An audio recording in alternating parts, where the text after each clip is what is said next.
Secret Lives of Mormon Wives, episode 5, season 2, from someone who thinks they know, but maybe I don't. I don't know. Okay, so let's start with the whole Layla being the one to put in the truth box. I don't know if it was called the truth box, that Jen is a fake.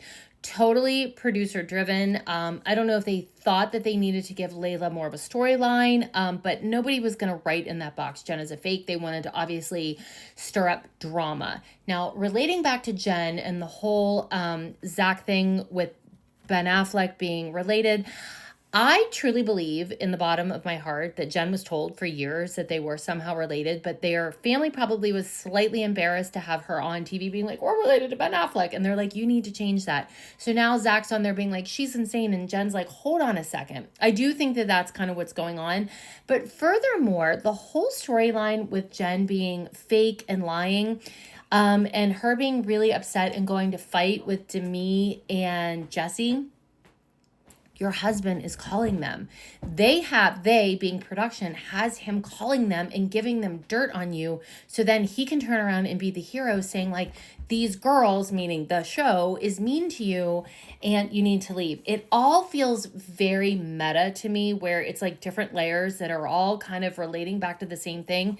And the thing is Zach is the underlying issue. He does not want her to be on the show. Jen wants to be on the show, but then he's like, the show makes you feel bad, but then I'm going to call and perpetuate this narrative. Again, I don't love the guys being on the show. This is the girl's story. I find the husbands being on here slightly problematic, but look, I mean, maybe it's great for drama.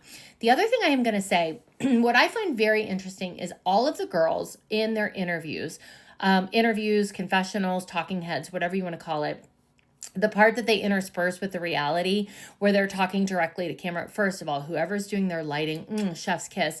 The lighting on those girls makes them all look like fairy tale princesses. And they're beautiful girls, but the lighting makes a huge difference, obviously, because we could look like a troll under a bridge demanding a riddle from a child, or we could look like a fairy tale princess, depending on the lighting. So lighting, great. But also, I find it very interesting that they do their interviews in like one fell swoop.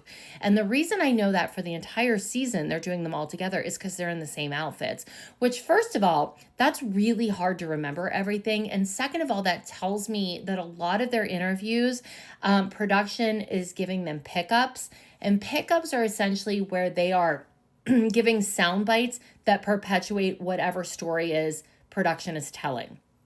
So for instance, if we knew on Dance Moms, like if Chloe was going to lose and Maddie was going to win, and that was the story, my pickup might be like, oh my gosh,